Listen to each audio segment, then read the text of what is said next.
Recording in progress. Listen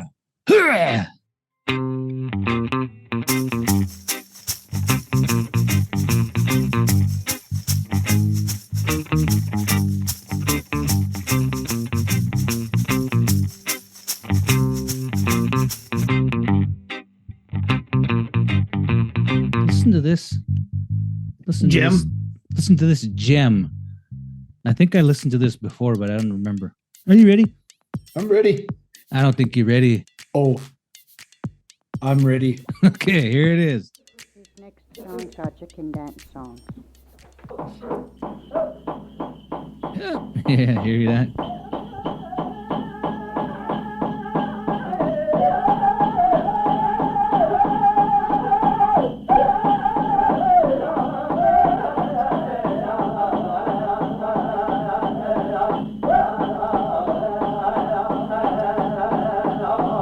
Yeah.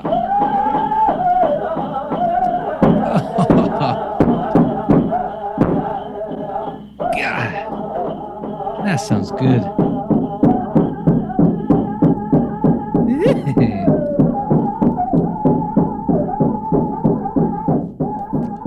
It's a good tune. Yeah.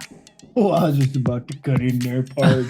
Yeah, just about ready to hit that second I was hard. about to cut in there hard. Yeah, you hit that second, and then you just that guy. You know, he's the really good lead, but doesn't have a lot of experience. You know, and he's got to take time to get ready to lead. Oh, yeah, he's the throat clearer. Yeah. So you'll cut, and then sing half of the first start, and then get ready. You know, find that nice sweet spot on the throat where you pinch to clear the throat. The pinch. Yeah, and you kind of look nervous around, like it's your hand or your leg, and they put their hand on their just above their knee, remember? And you kind of like push your shoulder up. Yeah, brace. Put your shoulder up. Yeah, you brace. And you've missed 3/4 of the start already. But man, when that lead comes in, sweet, nice and high, crisp, sweet. Bouncy. Yeah. You got the high bass, the low treble. Oh man. Yeah. That's where it's at. One man show. Yeah. And nobody can second him. No, nobody the can old second Junior Merrick, the old Kenny Merrick.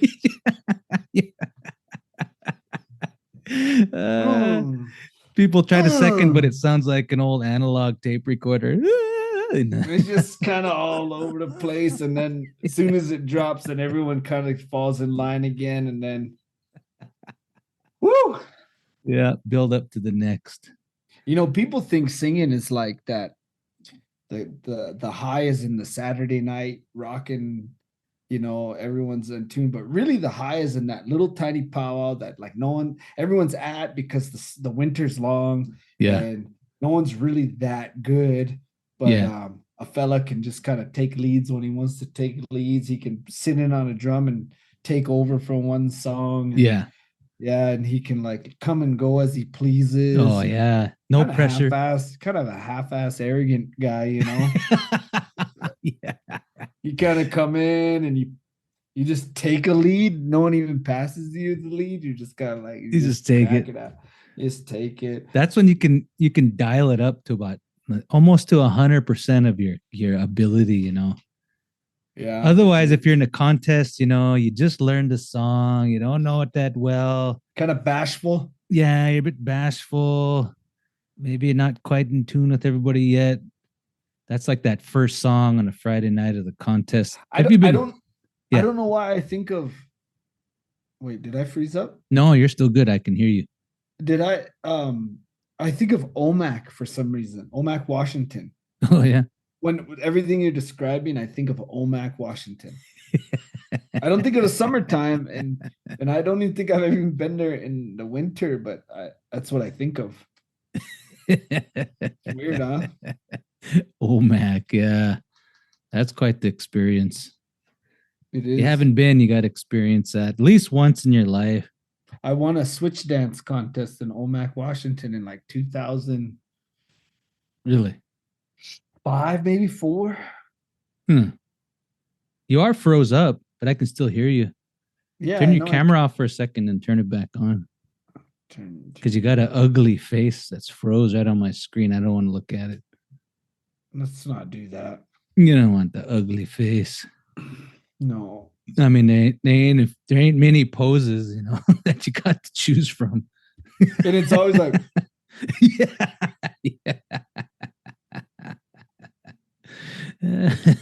yeah. Yeah, that was in the White Lodge days when I was kind of singing with White Lodge a little bit. I Oh, didn't yeah. sing with them a whole lot, but I learned a lot about singing. Yeah. I learned a lot about like learning songs fast, Oh, yeah. That's such high stress, man. I think it actually can ruin you though, Yeah. because like I notice people who it's not all people, but like when you're trying to learn songs from your own people, Yeah. because of the powwow world, you've conditioned yourself to like learn songs on the fly. Yeah. Yes. You know what I mean? So Yeah. your song retention's a little harder, it seems like. It is. It is. I believe it. I don't know. So yeah, lots happened since our last episode. I don't even know when our last episode was. Hey, I'm What? back. What? I'm back. That's right. You weren't even on the last one. The last episode, I wasn't on it. That's how much we've forgotten about you. You guys had the last episode was Pat to the Mizat. Yeah. He wasn't filling in for me. It was just it was more of an internet issue. I've been having these weird internet problems where I can't get internet and all this stuff. So Sean Dean has been patient with me. So, yeah, I've almost had it. I can tell. That's why our compromise was that I'm in Helena, Montana for Fish, Wildlife, and Parks consultation meeting with the state, and we're just going to use their Wi-Fi and we're going to record an episode and get back in the groove of things. And I'll be here tomorrow night if you want to do another one, but I'm in Bismarck next week if you want to do another one then. Let's and do it, man. Keep doing that, and then do it. It's fun. Yeah. So it was January 19th. That's our last episode release, and we together. Together it was November 24th.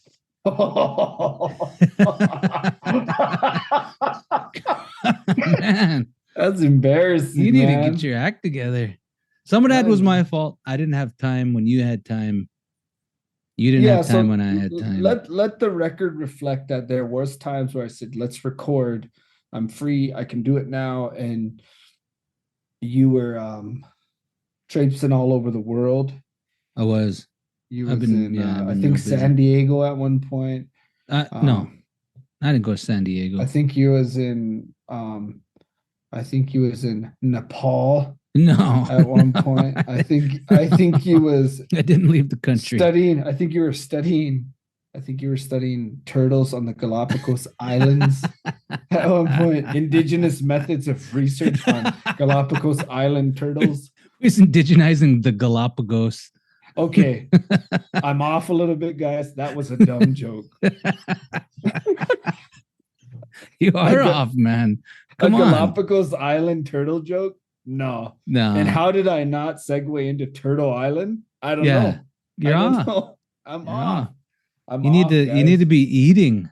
You're eating something.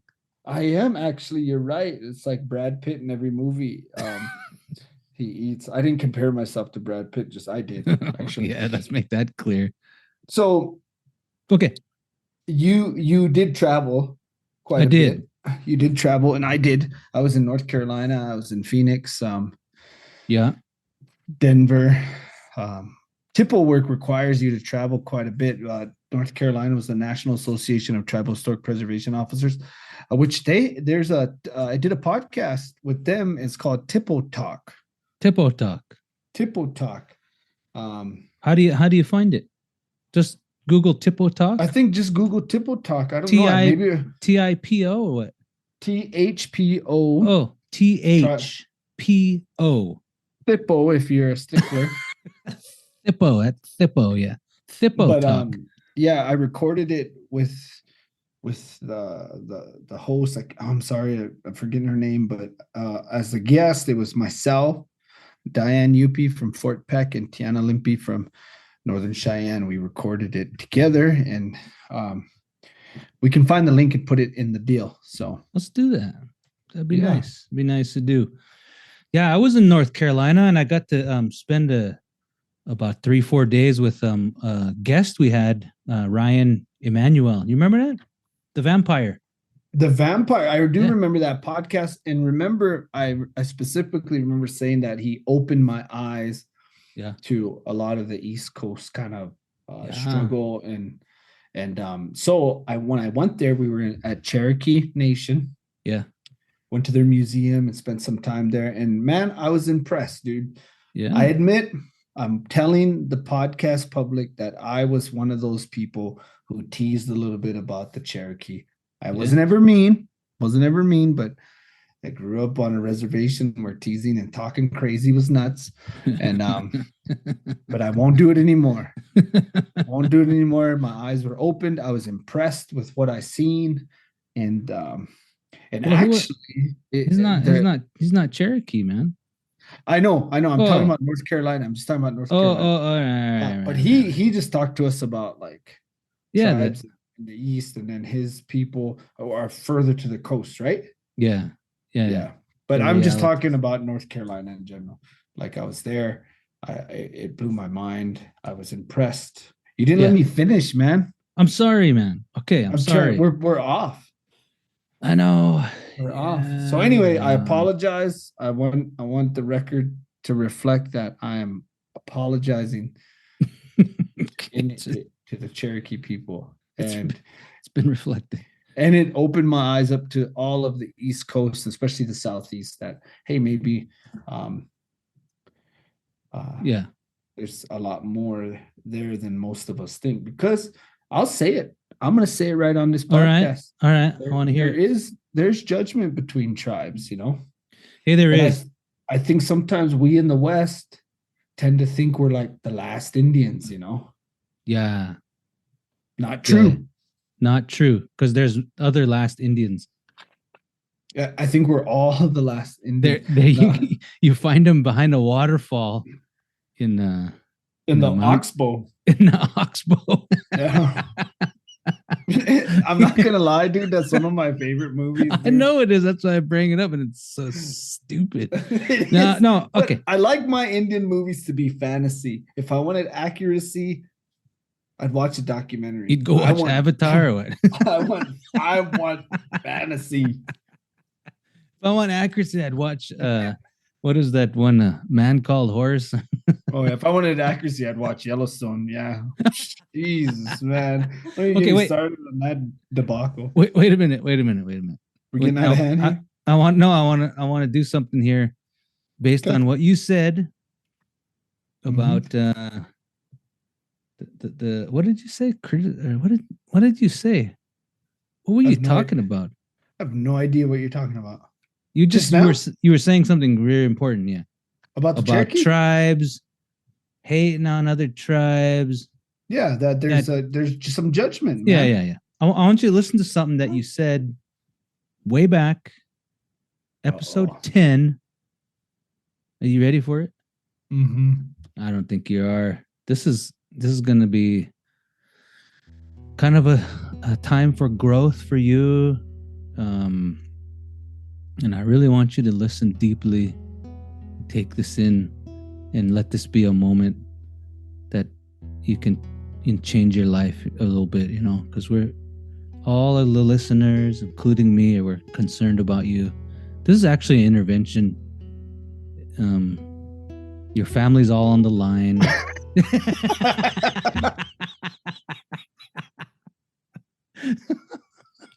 No, I'm just kidding. Here we go. Listen to this now. I want you to listen to this. Wait, I don't think I shared the sound. Okay, listen to this. God darn it. Here you go.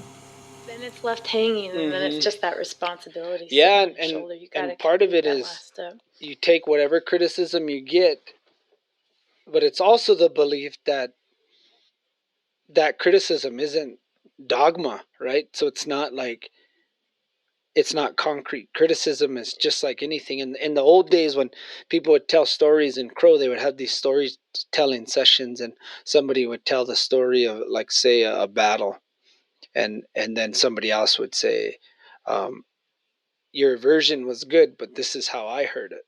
And then they would tell their version. And there was no, like, no one took that as like, oh, he's saying I'm a liar, you know? And now we kind of have that, like, oh, he's attacking me.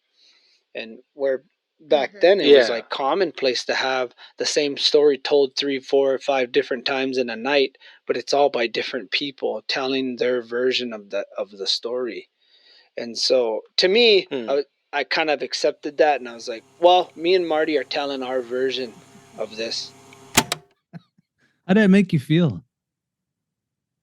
Gross, dude. Make you feel gross? Well, I don't want to hear myself, dude. You hear yourself every day. Shut up. I mean, it was, I don't know. I guess Shut up. I don't know. That was like the little kid, the 7th grade.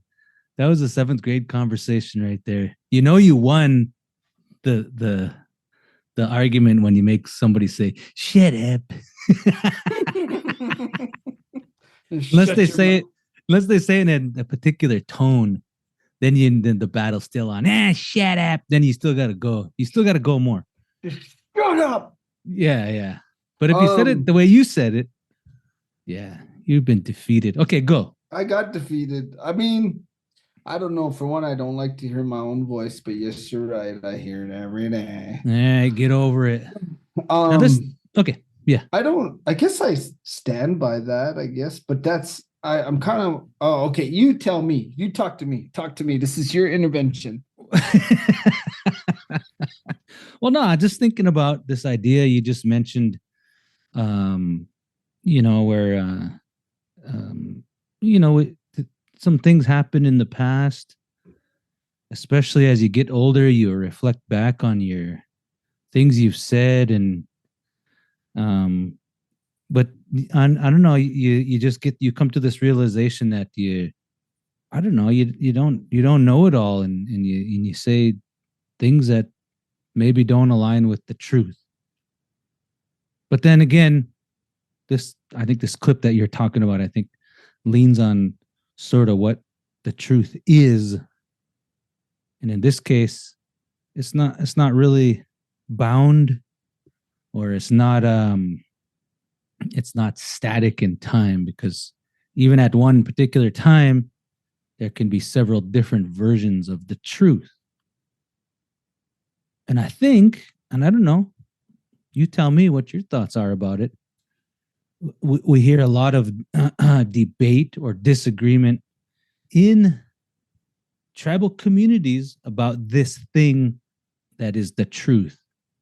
And you were talking about it in this clip about how during that time when these folks were talking about different battles or different stories, well, there was different versions. There wasn't arguments about it. It was just the way it was, because everybody could recite it in a different way or add a different perspective or angle on that.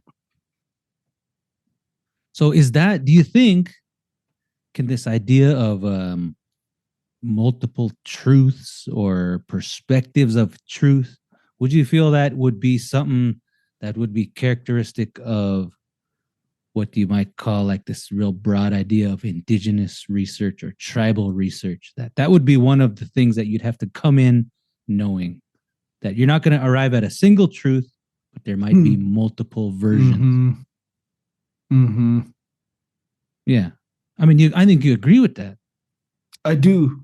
So Cornel West one time, he was talking about spirituality, and he said that Islam, Christianity, and Judaism do not have a monopoly on spiritual currency. So I would say the same goes for truth. You know, there's no single narrative that holds all of truth in it. Yeah. And so there's also no culture that has survived on one narrative. Right. Variation is required by humans. Yeah. Both, I think both genetically, right? I think variation.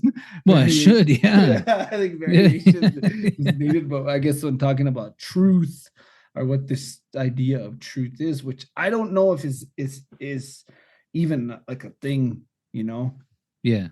like it's not an isolate, so you can just arrive at the most accurate point, but that doesn't Yeah. always make that the truth. There's truths. Yeah. Maybe. Yeah. I don't know. Shit, I might not even believe what I'm saying now in 2 weeks, 5 weeks, but Yeah. I do know variation is important. And so when it comes to indigenous research Methodology. which I'm actually going to say this, I don't think it's a methodology. Okay. I don't think it's there. I think we call it that because that's the thing to call it, but I think it's in its infancy. It's a philosophy. It's more of a motto. It's an academic motto. Uh-huh. I don't think it's there yet. I think methodologies, theoretical base takes a long time to define, because we're only talking about IRM in terms of academics. Yeah. Outside of that, it's just us being Indian. Yeah. So we don't need to even worry about that. But Yeah. we're trying to fit our beliefs and ideology and intent into this framework. Yeah. That's IRM. So Yeah. I don't think it's there yet. So I'm gonna say it straight up, like the heavy hitters and IRM. Yeah. I don't think you're wrong. I just don't think it's there. I think method is the wrong term. But that's me. In a year, I might think I'm full of shit, you know. Well, there's this thing that happens, and I think it answers the call of I guess sort of this emptiness maybe folks feel, and it's this thing you said. So there's and I don't even want to call it like a methodology in tribal communities, because it's not written down. It's not expressed as it is in academics. It's not something that you have to ever write 2 pages about to establish your the course of your research. None of that ever happens in tribal communities. But there is an overarching philosophy of why we do something and the way that we do it. Mm-hmm. And I think one of the misunderstandings when that starts to enter into this space where there's this codification of knowledge or the pathways to knowledge. Yeah, did you hear that? Codify. Oh, damn. that then those who are looking outside in from that understanding, they expect to see that. Mm-hmm. And the same is true when we talk about something very simple as the truth. They expect, okay, everything that you folks are doing ought to be arriving at this singularity or these set of truths that you can write down. What's going on? Like you're on one, dude. I am. Well, it's been a while. I got a lot on my mind. I like it. Keep it going. I like it, man. So this is the deal. But there's also, now listen to this. I'm listening. Because this is about this criticism or this idea of everybody sort of telling the same story and just kind of agreeing, sort of not to disagree, but just agreeing that that's a different story. But or no, the same story, but different storyline in a way. Yeah. So in the discipline of science, in particular, there's a whole body of research or belief that that also is true, that there's many truths or many ways to arrive at the truth. That consensus is not always an indicator of truth, because you could get many terrible people believing in one thing and government, making that be the facade of truth, if you will. So there's this thing I came across. I can't remember what the guy's name is, but he press pause real quick, because let's give time for the audience to reflect on what you just said. That was pretty badass what you just said. I was like, this guy's on one, man. Like, he's like, No, I mean we've said all these things already. I know, but I like the way you're talking. It's like, yeah, I like it. It's cool, man. Go for it. Keep going. Man, I don't know. I lost my flow. No, you didn't. What was I saying? Dude, just go with your spoos, man. No. Because this is the thing. Okay. So this is the belief that I hold true, that I think seems to be true. Mhm. Yet there isn't a consensus. But do I need a consensus? Do I need a consensus to uphold my belief? No. So I can go on alone, go rogue and believe the thing that I think ought to be the truth. Well, I think what you're saying was your thought completed. Sort of, yeah. I can thread Finish it it. back in. I can No, thread. Well, go. no, because what I have to say now is sort of I can't articulate it as well. Okay. And it's this idea. It's called a non-overlapping magisteria. How about that for a word? All right, say that again. Say it again. Non-overlapping. Say it with me. Non-overlapping Magisteria. magisteria. Okay, can you tell? Okay, based on your research, just your quick. I don't know what you did in terms of research, but what does that mean? Like, is there Essentially it means that two things can hold different truths. They don't necessarily have to overlap. And that's two things can hold different okay. So in this was one thing can hold different truths. Well, no, okay.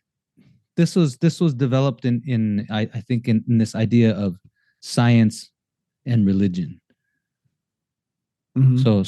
So the common line of dispute is, well, science believes in this idea of evolution, and Yeah. this long time period of the evolution of Earth, the evolution of organisms and man, etc. Whereas religion has a different story that follows a different timeline, but also talks about the creation of the earth, not in the same terms, the creation of things, living things on the earth, but not in the same terms, but essentially saying that those two things, they're both legitimate, but they don't overlap, and that's okay. They can both live as separate truths, I guess. That's what I understand of it. And I just was introduced to the term recently. So that's about all I know about it. It was just kind of weird because it's a strange word that kind of sticks in my head. I've never heard it. Yeah. I've never heard it. My only knowledge of it now is you, but excuse me. I would agree with it. Yeah. I would agree with it, and I would say that man, okay, so I kind of was talking about something similar, at least when it comes to religion and science. So yeah. Now, okay, people are gonna attack us on the word religion. We're like, well, I'm not religious, I'm spiritual. It's like, all right, okay, I get it. Okay, so let's just, for this conversation, we'll interchange spirituality and religion. We're gonna use them as the same thing. Well, how can you say that? They're totally different. No, okay, yeah. All right, go ahead. We get it. Yeah, so we know what you mean. Science to me is a lot of things, but it's the power of observation and it's the accounting of something, right? Yeah. So I've always believed that the greatest tool in science is observation. Yeah. And I think most, at least and most scientists would probably agree, right? Your single most powerful tool in science is observation. Now, yeah, as a starting point. Yeah. As a starting point. Now, I don't know if in your toolbox, your most powerful weapon is interpretation, right? I've never heard anyone really say that. Your interpretation of data is one thing, but the observation is the catalyst behind all of this stuff. Yeah. You got to have the observation first. Yep. Observation has to be there. You can't do your work without observation. And obviously, the more observation, the more better. And religion, whether it's Islam, Judaism, Buddhism, native belief, whatever, it's also an accounting for something.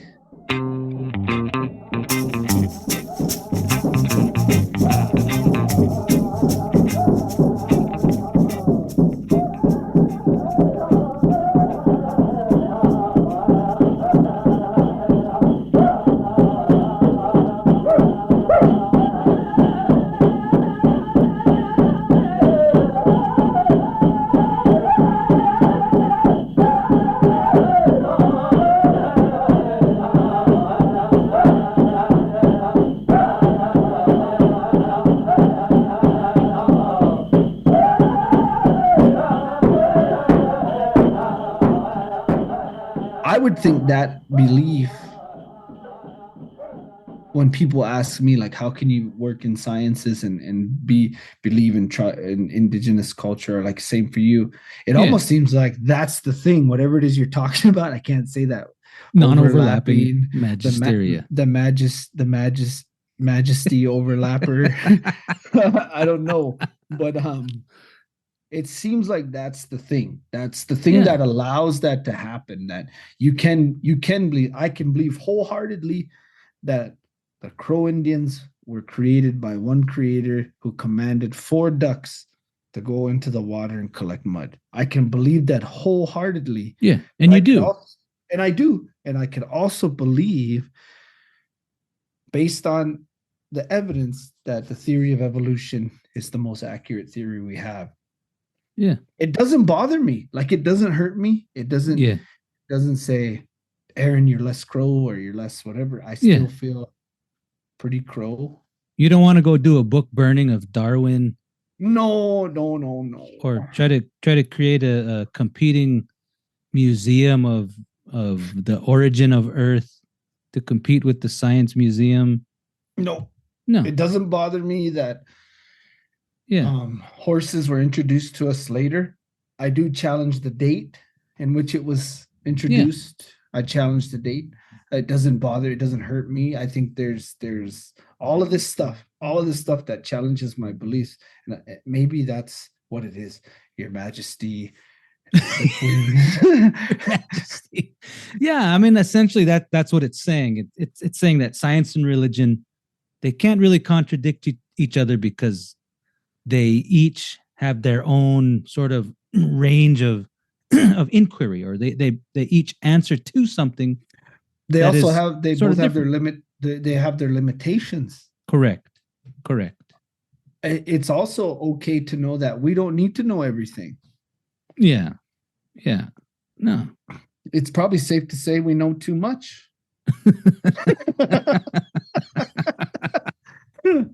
Yeah. What is that? I'm gonna type this into a note here. What is that thing you said? Non-overlapping magisteria. Okay. Non-overlapping majesty. How do you spell majesty? Magisteria. Steven Jay Gould, paleontologist. He's the one who proposed this idea. I don't know. I don't necessarily think it's a new idea. Okay, magistrate. Stop. Okay.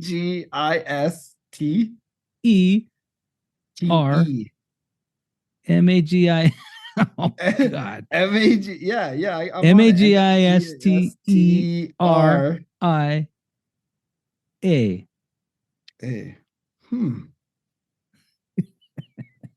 Huh. I got it. It's there though. Okay, I got it. Sorry. Okay, you got it. No problem. I'm just saying, man, like, you freaking blew my mind. I don't even know how to. I feel like I bullshitted my way through that response too, like what you're trying to get me to.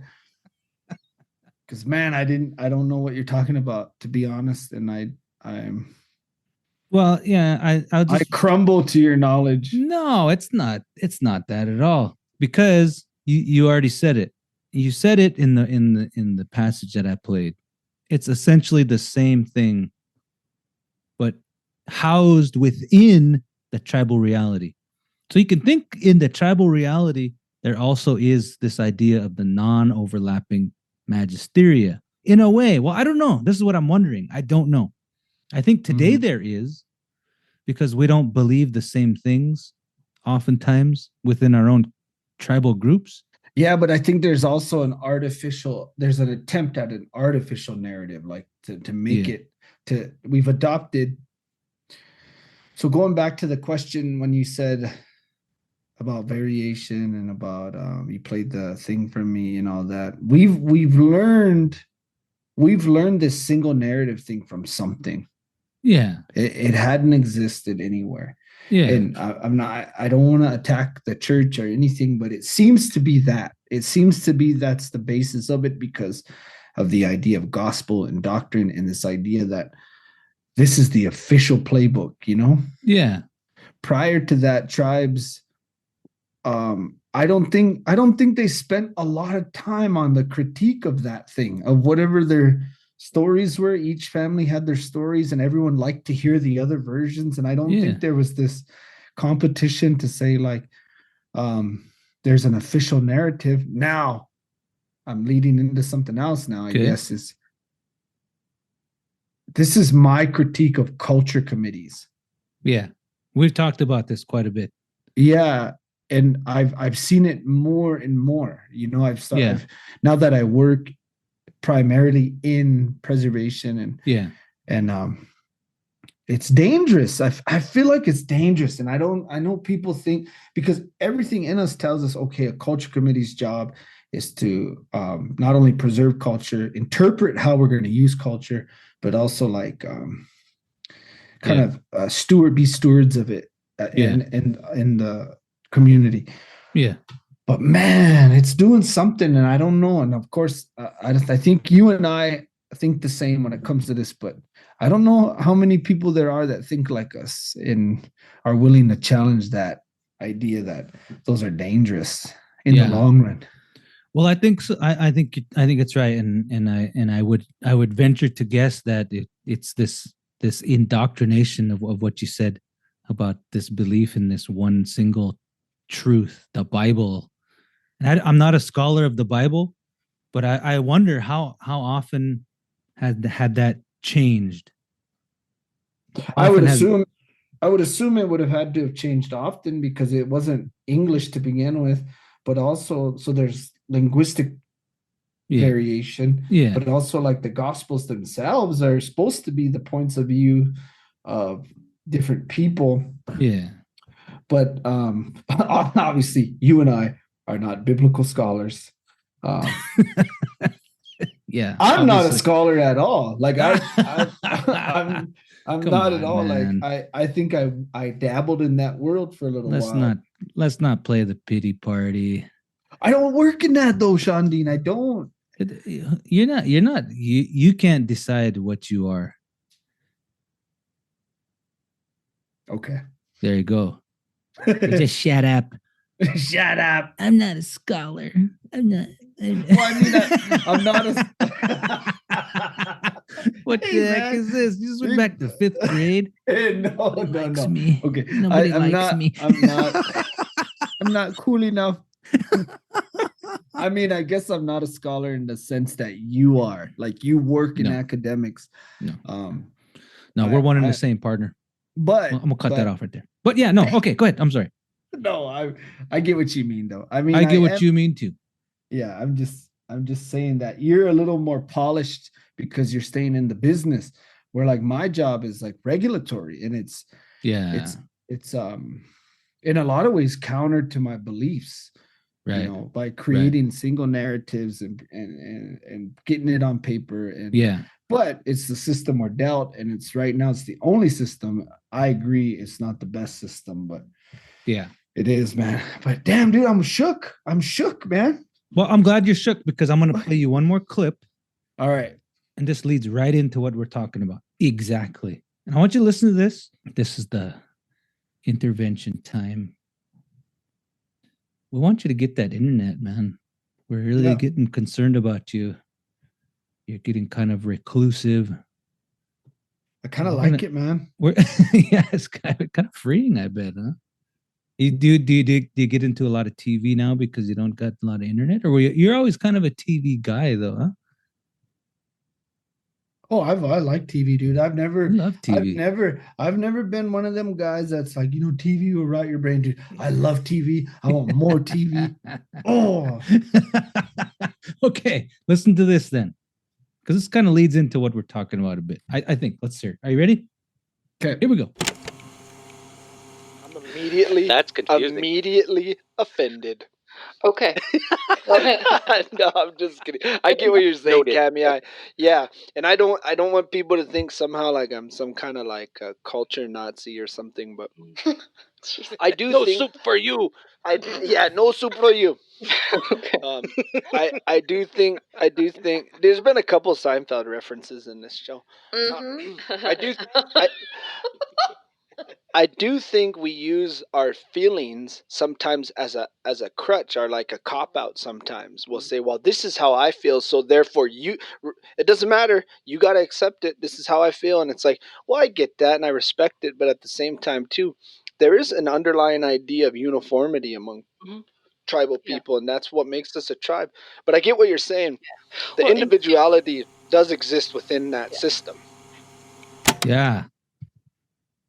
There you go. So this is the thing. That was a little better to hear for some reason, the voice part. But what? Go ahead.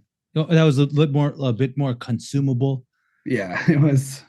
You had it mixed in there with a little bit of Cammy, a little bit of Brenda.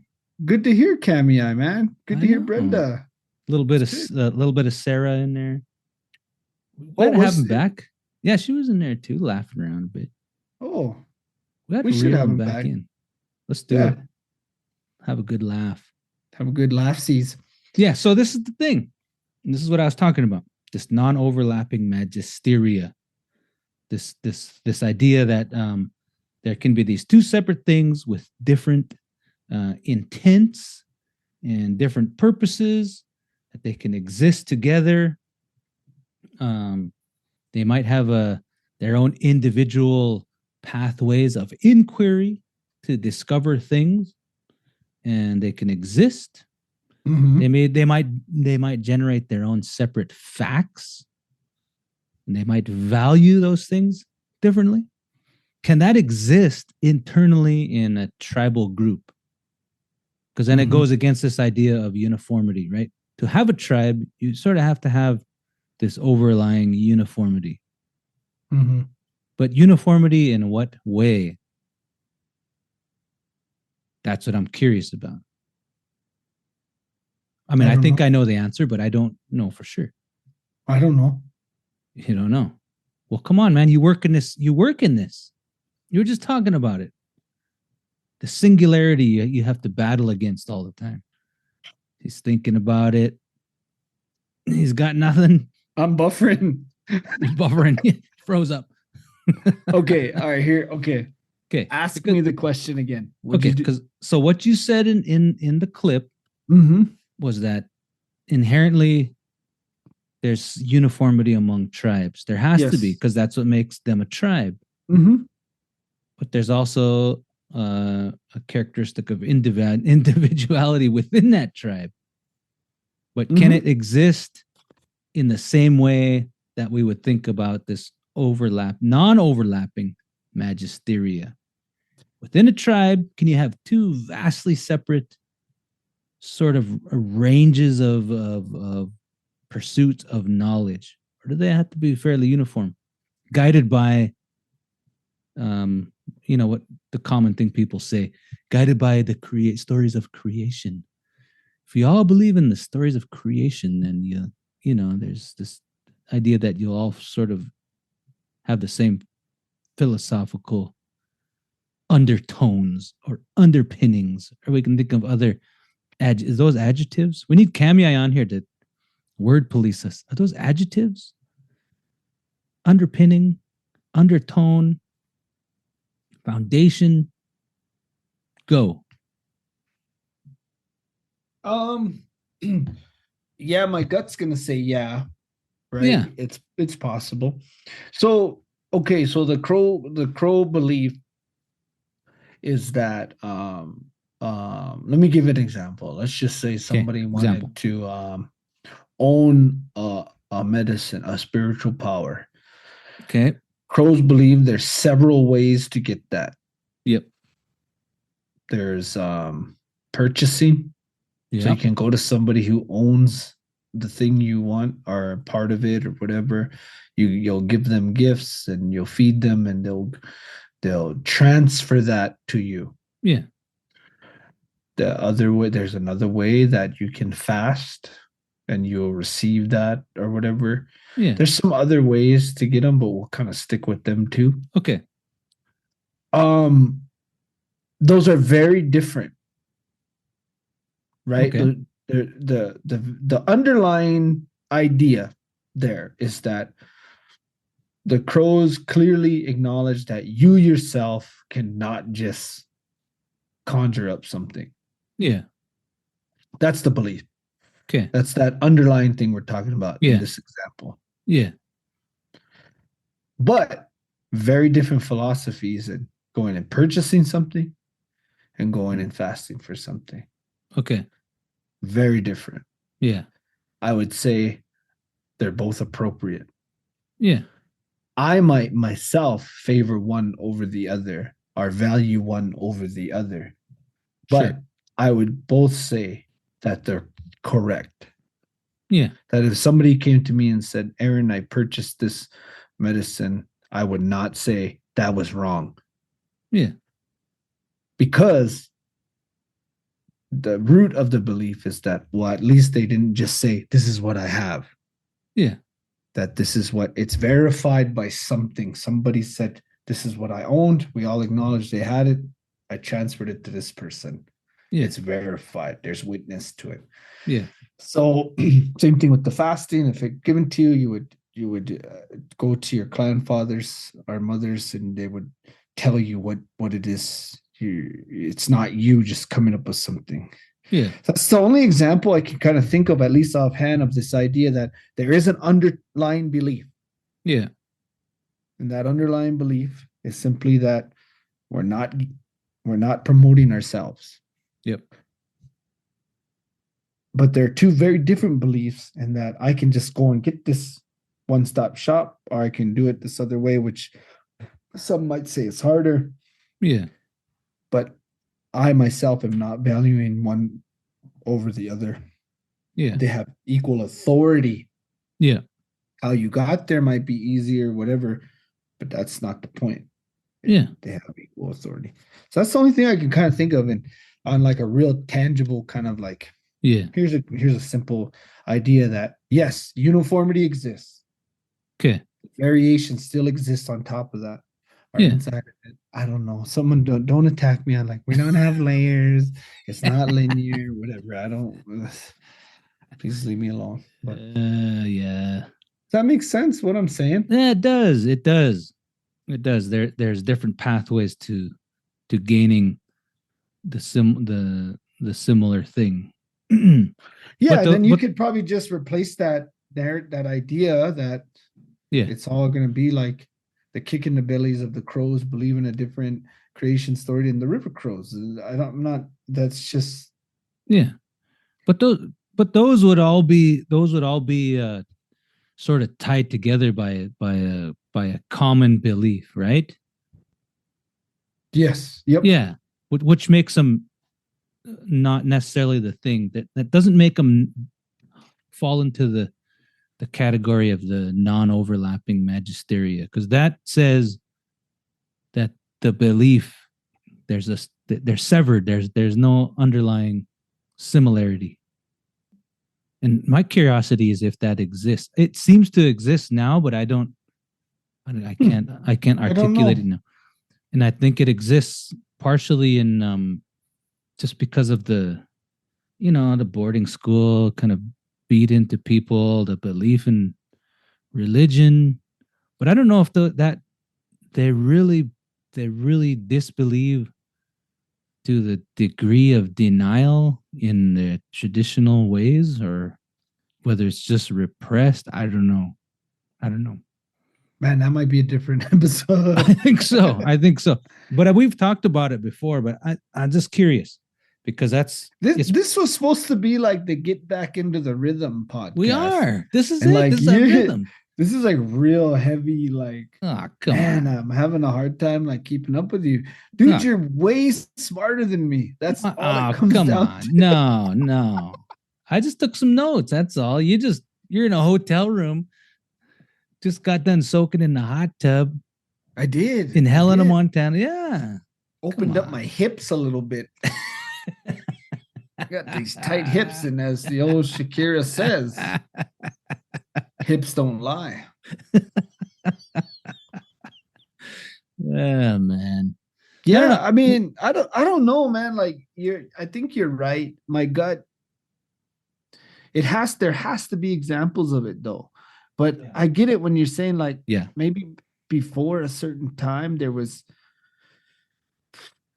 man, I don't know. No, I think that's the key right there.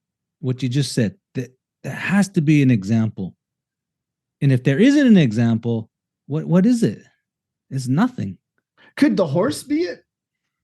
It could be. Just the introduction of the horse, what allowed that to be. happen within our system? Because if we were kind of a dogmatic system, if we were kind of orthodox, we wouldn't allow that foreign influence. We would say our ideology does not allow us to incorporate foreign, whatever that is, right? But for some reason, we had a system that allowed for the horse to not only incorporate into the beliefs, but to become part of the fabric of the belief. Like, it's accounted for, you know? So that's why, I mean, if somebody says the horse has always been with us, I get why they say that. It makes sense because of that accounting or whatever this thing is. You're saying these big smart people words. No. Canadian. It must be metric. It's Canadian. Oh, God. No, man. No, I think you're right. This is the thing. There's flexibility. There's flexibility in the pursuit that tribal people have. You see it. The horse is an example. We're not like and then don't want to say nothing bad about Amish folks. You know, the real orthodox religions that say we're going to live this way. We're not going to modernize. Even in the modern world, we're just going to stick to the horse and buggy. We're not like that. And I don't think there was, I don't know for sure, but it seems like we weren't predispositioned to be like that. Number one, because we took on the horse. We took on the horse. We took on the gun. We took on foreign belief systems in terms of ceremony. We also new forms of ceremony were created within our own systems. There's always evolution in that. But I think whatever that uniformity is allows for that to happen. And maybe that's this thing you're talking about, this under the overpass of the Queen Majesty. I don't know. I don't think it is that. Because I think the underlying belief remained the same. I think. Oh, I think I get what you're saying now then. Yeah. Oh. The underlying belief that did not change. I don't think. That's something. Okay, so okay. Now I'm really confused. But no, well, don't worry about what you're saying. I get what you're saying because I've always kind of held this belief that say Crow people are you could use anyone, Salish people, whatever. Yeah. And you could say, okay, there's this core thing, whatever that makes it them. And that's even hard sometimes to just pin down. Yeah. But it allows for things to come and go out of it that still feel natural. Yeah. It still feels like it's supposed to be there. So a good example is the Crow Shoshone Sundance. Yeah. It comes from the Shoshone people, but there's nobody that would go to a Crow Sundance and say like, oh, this clearly isn't Crow. Like it, we found a way it fits our beliefs. It encompasses who we are. And Yeah. as Robert Lowy said, the anthropologist, he said crows value success over antiquity. Yeah. And I always took that to believe that if it works, they're going to use it. If it doesn't, they're going to discard it. Yeah. But that also means for their origin, their original beliefs, they're going to push ceremony out. They're going to bring ceremony in. And for some reason, this idea really threatens Indian people today because of cultural insecurity. Yeah. There's a cultural insecurity that we have. But this is something we've always done. It allows for this to happen, whatever this thing is. And I've always seen it as an organism. Like tribal society is an organism. It's a living thing. Yeah. It's always 100% full though. Yeah. It's never 80%. It's never 60%. Now, if there's kinship and governance and religion and all this stuff, music, song, all that social organization in it, if you pull one of those things out, that doesn't leave a void. It means the organism replaces it with something. Yeah. So whatever that thing is, it can be new forms of kinship. It can be new religions. It could also just be, it could be addiction. It can be, it can be church. It can be negative. Because the organism isn't subject to only positive. Yeah. It's not even seeing positive or negative. It's just seeing it. And it's always 100% full. And it's always going to find a way to replace itself, replace what's being taken out and whatever. So if for you guys, if it was like the whole, like a foundation ceremony, like the medicine dance, and I'm not wishing that on it or anything, but if it was pulled out of that organism, your society naturally, without even your influence, is going to replace it with something. Yeah. And that might just be an enhancing of something else. Yeah. And you see this in other places where like the sweat then becomes this bigger thing. Yeah. Yeah. Yeah. And that's also the reason why they can say, well, this is how it's always been. This is our religion. This is we didn't add or take away. And they're right, but there's an enhancing that happens to it. Yeah. And I think that is hard for people to admit though. It is. It is. It's really hard. There's this, we get hung up on this authenticism that we feel like we need to. We equate authentic with old. Yeah. Now you said it right there. That's it. So this evolution is natural. Culture is never lost. Traditions change. Traditions come and go. Rituals come and go. Ceremony changes, come and go. So it seems like this idea of the non-overlapping magisteria can't really happen within a unique tribal group. It seems like it cannot happen within. But you said something. You said something right at the beginning when we were talking about it, or even before we talked about it, because you said that you can believe wholeheartedly in the facts and evidence that's produced by science, and wholeheartedly the facts and evidence produced by your own tribal creation and customs. Mm-hmm. So I don't think that's a non-overlapping magisteria. There's there could be some overlap there. There could be some overlap there. And for some reason, go ahead. You're right. Like, okay, so now my understanding of what you're saying is like, that is non-overlap. I mean, there is no overlap, that because the uniformity is what's allowing me to do that. Yeah. So there's still that base. I think you're right. I mean, I don't know. Well, I don't know. I might have to sleep on it. And you're gonna have to sleep on it because I have to put a ribbon shirt on, maybe. I have this thing against ribbon shirts, man. Put on a ribbon shirt, get a star quilt, wrap up in it, light your what is that shell that gets used all the time? Conch. The conch. Get the conch warmed up with a nice wad of sage. Let it smolder in your presence. Then the answers will come to you in a dream. Now, this won't be the typical dream that you're accustomed to. Because in this dream, the animals will talk to you and they'll tell you the mysteries of life. I don't know. I can't keep it up. I'm a snake. You ever see that video? I'm a snake. I'm a snake. I'm a slithery snake. I hadn't seen it. Yeah, it's good. It's I hadn't good. seen it. Man, how long did we go?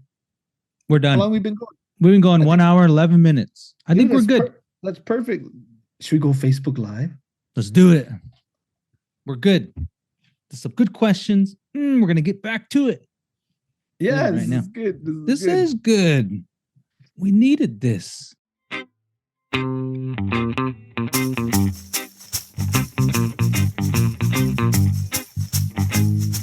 Let's see who we got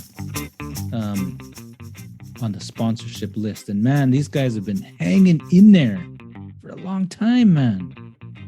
Helping us out. I think, we pay for the podcast service. Mm-hmm. We pay for the transcription service. We've got a website, all those things. Helps to pay for all those things. Awesome. Generally, it's just enough to pay for those things. So we just picked up a new sponsor. Not sure. It might be Jacob. Picked up Jacob. Not sure where from. I suspect, but I'm not sure. But thanks, Jacob, for your donation. Man, it's needed. This guy needs his internet. He's pitiful. He can't get his internet. Look at him. If you could see his face now, his downturned lips. He's pale. He's probably clammy to the touch. His internet has been out for months and months. So thanks, Jacob, for the donation. Also, Julian Peterson coming in with a monthly donation. Thank you, Julian. Thank you, Jacob. Heather, we got Heather Sabrepina. I think that's how you say her name. Heather, awesome. Yeah. She's been with us for since December. So has Nice. Julian. Yep. Nice. Yep. Nice. And then we've got Ryan Swanson, been with us for quite a while, since 2020. Ryan Swanson. Man. Ride or die. Ryan's ride or die. I love it. Ryan's our ride or Swanson. die. Yeah. I love it. Yes. I appreciate you, Ryan. Yes. Heart to heart. Another right. one since 2020. Emma LaFave. Oh, Emma, thank you. Fists in the Appreciate air. it. Fist in the air. Rock and roll. Rock and roll. Ride or dies. Loyal. Thank you. Loyal to the pod. And we got a few that have been with us since 2021. Marzena J. Marzena J. Well, That's thank all- you, Marzena J. Yeah, thank you. Rachel Holster. That's another one been with us since 2021. Yeah. Yep. I've heard the name. I remember. Yeah. Okay. Good. And then also Jason Friage. I think that's how you say his name. Since 2022. Thank you, sir. And then rounding off the list, we've got some pretty big sponsors here that's been helping us out. Remember Ray Donnelly? He's got the art Ray gallery. Donnelly. Oh, yep. Art gallery. Yep. Man, thanks, Ray. You guys still ought to check out his website. Man, what was it called? Do you remember? And Museum Art of the West or something. Oh God, I can't remember. Houston, though. What was it called? Wild Gallery. There it is. Wild Gallery. Ray Donnelly, Wild Gallery. Way to go. Thank you, sir. Go on over to his website, WYLD Gallery. Thank you, sir. And then also another big sponsor that's been with us since 2021, Travis Davis. Sorry about that. Travis Davis. Yep. Remember Travis Davis? Yeah. Still helping us out, helping the show stay on the air. Those are our sponsors, man. Thank you. Thank God you, guys. dang it. Thank you. Keeping us alive here. Yeah. Well, You're appreciated. you're loved and appreciated. Thank you. Thank you.